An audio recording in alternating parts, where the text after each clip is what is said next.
What is up mga boss? This is Kim of KMJL Surplus Trading. And tonight mga boss, may bago tayong unit na i-share ko sa inyo. Isang DA64V Semi-Wagon Automatic 4x2 Turbo. And tapusin nyo po yung video mga boss para malaman nyo po yung kabuuan details and price ng ating unit. And sa mga bago pa lang po sa ating YouTube channel, please like, subscribe, and click the notification bell para lagi po tayong updated sa ating mga panibagong video upload.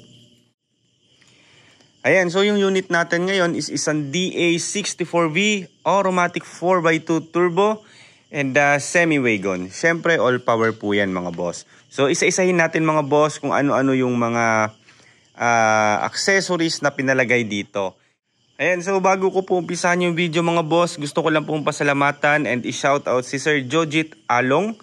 So siya po yung owner ng unit na to. And sa hindi po nakakaalam, itong unit na ito is binuo ko po and for finish talaga sana. But nung patapos tong unit na to, biglang dumating si Sir Along dito and naghahanap ng ready-made na unit. So in-offer namin ito and sabi ko 2 to 3 weeks from now matatapos na yung unit. So ayun, kinuha niya and from basic finish na binigay namin na presyo, syempre ito yung mga accessories na pinadagdag niya. So syempre additional din yan. So ito yung mga request ni sir. Isa-isahin natin mamaya. Alright? So ulitin ko lang mga boss, DA64V Automatic 4x2 Semi-Wagon Turbo. So pag sinabi po natin turbo mga boss sa Semi-Wagon, dalawang klase kasi yung mga Semi-Wagon ng 64V. Mapamanual pa yan or automatic. So meron tayong non-turbo and turbo. So ano ba yung pinagkaiba ng turbo and non-turbo? So si non-turbo naman mga boss, power window pa rin pero front window lang. Sa likod is manual. Ito naman si turbo, power window yung harap and likod. Although kapareha sila ng captain seat, but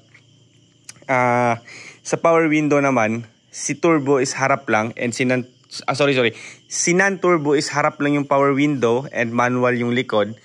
And si turbo naman is power window, harap and likod. Ayan. And then yung kanyang side mirror, syempre retractable yan basta turbo. And basta non-turbo naman, hindi siya retractable pero power mirror pa rin. So na-adjust pa rin siya. Papakita natin dito. Ayan, meron siyang pang-adjust and retractable. So pagka non-turbo naman, hanggang dito lang yung power window niya, front. And power mirror naman pero hindi siya retractable. And aside from that, lastly, si turbo is meron siyang overdrive. And eto naman ayun namang si non-turbo is wala siyang overdrive. Yan. So isa-isahin natin mga boss yung mga accessories na pinalagay ni sir. So una-una meron siyang pina-add na fog lamp with fog lamp frame. So etong mga frame na to is galing to sa mga design ng DA17. So made of fiber po yan mga boss, hindi po siya plastic. And kinapi lang natin. So pwede po siyang malagay sa kahit anong unit. Mapa 64 pa yan, 17, van type or pickup type. So ayun, nilagyan natin ng fog lamp and fog lamp frame. And then syempre wrap around tint mga boss. So yung setup natin, alam nyo na yan. Magic tint, medium black, super black, and sa likod is medium black. So medium black pa rin sa likod kasi vision siya ng ating center mirror. And then super black kasi wala naman siya vision sa driver dyan. So sila yung nagbibigay ng mas dark na sa loob. And then front window, left and right, medium black. And syempre kailangan natin magic tint sa harap kasi mas malinaw pa po si magic tint kaysa kay medium black. So napaka-importante po ng windshield natin or front vision na maging lighter pa siya sa medium black. Ayan. So hindi po ito naka-mugs mga boss, but sakto meron tayong extra Japan mugs dito. So nagpa-add din si sir ng Japan mugs and tires. So aside from that mga boss, meron din po siyang pina-add na roof carrier. Ayan. So brand new po yan mga boss. Applicable po siya sa mga high roof na mga 64B. So pag mga low roof naman na 64W, ibang brackets din po yung roof carrier nila. And sa registration naman ito, syempre indicated po ito sa ating CR. Meron nakalagay doon na with detachable carrier. Meaning to say, pwede po siyang nakakabit anytime and pwede din po siyang tanggalin anytime. Ayan. So silipin natin yung interior mga boss. So meron siyang upholstery seat. So ito po yung kanyang design and color. So ang tawag dito sa color na to is dark brown. Ayan. So meron din po siyang upholstery ng ceiling. So silipin natin mga boss. Ayan. So dark brown pa rin yung kanyang ceiling. And then, syempre basta po meron tayong in-avail na upholstery ng ceiling, mapa leather pa yan or felt. Syempre kasama yung mga pads natin mga boss. Ayan. So meron siyang kasamang 3 pads. From left, right, and back pads or back door pads. Ayan. And lastly mga boss, isang set talaga to. Yung upholstery ni sir, meron din po silang back seat. So left and right yung ating back seat mga boss. Si back seat naman pwede nating gamitin for extra compartment. So pwede nating lagyan ng early warning device, mga extra coolant, extra tubig, extra brake oil, and mga tools. At the same time, pwede po siyang upuan ng, kung mga bata, kaya naman to dalawa, so 4. So magiging 4, 5, 6, 7, 8, 9 po yung capacity ng ating minivan pagka meron po siyang extra back seat. And kung mga matatanda naman or mga malalaki, pwede siyang upuan ng tig-isa. So magiging 7 po yung kanyang capacity.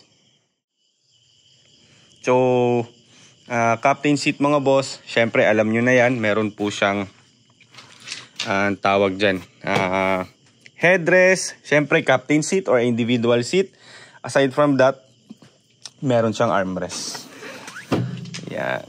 So, tinawag po siyang captain seat or individual seat kasi individually, yung kanilang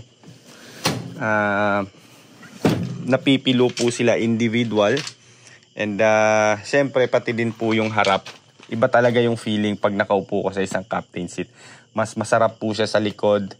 And mas malapad po siya ng konti.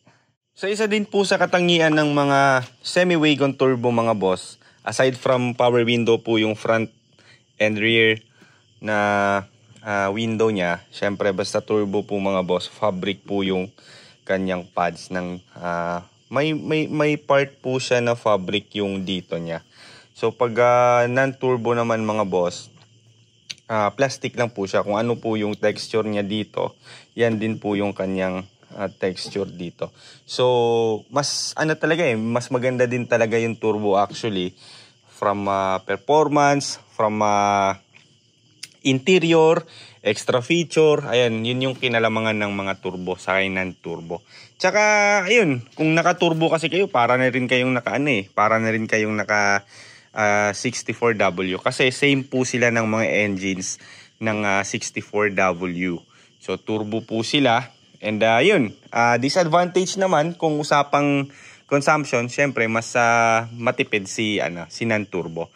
But for me, hindi naman ganun siya katakaw talaga kung ikukumpara natin sa turbo. And kung ako papipiliin talaga, like gagamitin ko for daily, syempre mas prefer ko talaga yung turbo. Kasi mas aggressive, mas accurate talaga. Malayo sa delay yung mga turbo, mas mabilis umangat. Lalo halimbawa, nasa stoplight tayo tapos biglang nag-green. Iba talaga yung hatak ng turbo kung ikukumpara natin sa non-turbo. Tsaka another disadvantage mga boss, may possibility talaga in the future masisira yung turbo. Siyempre, ginagamit yan hindi naman yan forever na okay. So, pagpalagay natin, 2 years from now, 3 years from now, masisiraan talaga tayo ng turbo. Even the brand new units mga boss, like mga Toyota, mga Ford, nasisira talaga yan. So yun yung so far disadvantage and advantages nila Anyway, mapapakita natin yung interior niya mga boss.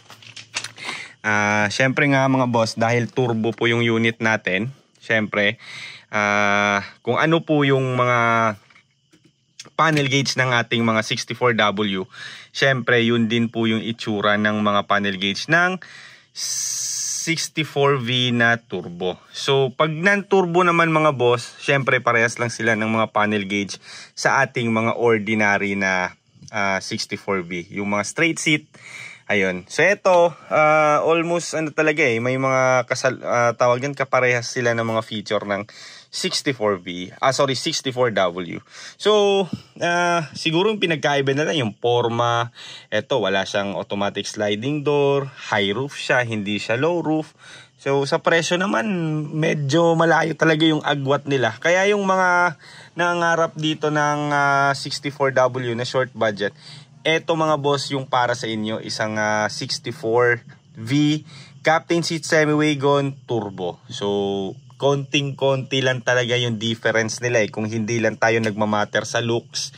And ayun, mas mura talaga siya. Syempre sobrang laking agwat sa presyo nila. So meron po silang pina-add mga boss na water temperature gauge. Tingnan natin isususi ko lang. Yun. So analog po yung ating water temperature gauge dito mga boss. Hindi po kami gumagamit ng mga direct sa OBD port, yung mga digital, and yung may kasamang scanner. Hindi po tayo gumagamit doon. Kung usapang water temperature gauge alone mga boss, eto po yung pinaka best talaga na ginagamit namin. So far from day 1 mga boss, tested na namin ito, and syempre mas mura talaga kung ikukumpara natin dun sa mga digital. So eto, direct po ito sa ating tubig. Meron po siyang water sender, so that's why mas prefer ko talaga to kung ikukumpara dun sa mga digital. And syempre mas matibay ito kung ikukumpara natin sa mga digital. So ayun, meron po siyang 7 inches touchscreen stereo with backing camera. Meron na po itong Bluetooth and USB, ayun. And syempre FM. And yun. Converted po itong unit natin mga boss using secondary gearbox. Wala po tayong unit dito sa KMJL na hindi po ginamitan ng secondary gearbox. Ayan. And another thing mga boss, yung mga semi-wagon natin na 64V, mapaturbo or non-turbo, basta semi-wagon mga boss, meron po silang mga plastics dito. Ayan. So, sa mga 64W mga boss, parehas din sila, may mga plastic. So, ayun, medyo madami talaga silang kaparehas sa 64W. So, kumbaga, ito yung mafia ng mga 64W. Kumbaga, siguro kung ako lang, mga 70 to 80% yung mga features ni 64W na andito kay semi-wagon na turbo. Basta turbo lang pag non-turbo naman kasi madami siyang kulang kung ikukumpara dito. So ayun, sa mga nangangarap ng DA64W na tight budget o hindi kaya yung budget, eto talaga mga boss yung para sa inyo. Sobrang madaming features nila na kaparehas sa 64W. And syempre yung engine talaga niya kapareha talaga ng makina ng mga 64W. So para na rin po kayong merong wagon, but yung looks naman niya 64B yung panlabas. So meron din po siyang original na tawag dyan, rain visor. Ayan. So kinulayan natin ng flat black mga boss yung rain visor kasi white po yung body color niya. But halos naman talaga dito sa mga unit natin, kahit anong color, black talaga yung pinaka-decente sa pinaka-decenteng kulay na pwedeng ilagay natin sa mga rain visor. So imagine yung unit nyo puti, tapos yung rain visor natin is dilaw, berde, di ba pangit? So, ayun, either black or white lang depende na lang sa trip ng customer. But kung magre-request sila ng ibang color, syempre, sila po yung masusunod. So, syempre mga boss, kasama na din po dito yung ating heavy PMS. So heavy PMS mga boss, change oil, change ATF, cleaning ng strainer, change ng differential oil, brake pads, brake shoe. Syempre, chine-check yan and pinapalitan kung kailangan. And syempre, cooling system, thermostat, radiator cap, thermostat cap, ayun, kasama yan. Coolant, bleedings ng mga brake, bleedings ng tubig, under chassis, ball joints, tab link, tie rod end, ayun, kompleto yan mga boss. And sa engine naman, syempre, nililinis natin yung mga intake manifold, throttle body, lahat po ng mga sensors mga boss, nililinis po natin yan, and yung mga coils and spark plug, papalitan kung kinakailangan. So, literally, gas and go po tayo dito mga boss sa mga unit natin. And syempre, hindi po mawawala yung after sales. Pinaka-importante po talaga yan. So, meron din namang ibang mga buyers kasi nagtatanong through online kung sino daw po yung pinakamagaling, pinakamura, pinakamagandang gumawa ng mga minivan. Especially sa mga Luzon mga boss, yan po talaga yung madalas na tinatanong. So, for me mga boss, let's say for example, imagine na lang natin na hindi po ako builder. Yung masasagot ko po dyan, pinaka-importante talaga yung after sales. Yung hindi po kayo papabayaan in the future. So, dito kasi mga boss, especially pag taga dito talaga, pag may problema, syempre hindi naman talaga natin yan may iwasan. Let's say for example, after release, 3 months from now, biglang nawala yung ganito, biglang hindi gumana yung ganyan. So, balik lang natin dito, schedule natin, and kung ano po yung pinaka-best na mabigay namin sa inyong tulong through, after sales, syempre gagawin po natin yan. And sa mga Luzon naman natin, kung may mga kailangan po na tulong sa ating mga unit na na-release before, syempre pag may schedule tayo, ini-schedule din po natin yan and dinadaanan. So, before po tayo bumabiyahe ng Luzon, gumagawa na po kami ng mga list kung sino-sino and ano-ano po yung mga parts na kailangan sa mga unit doon sa Luzon. So, presyo tayo agad mga boss. Yung kabuuan pong setup ng ganitong unit is umabot lamang po ng 240,000 pesos. Ito mga boss, mas maganda sa ngayon yung 64B kasi hindi po siya tumaas yung presyo.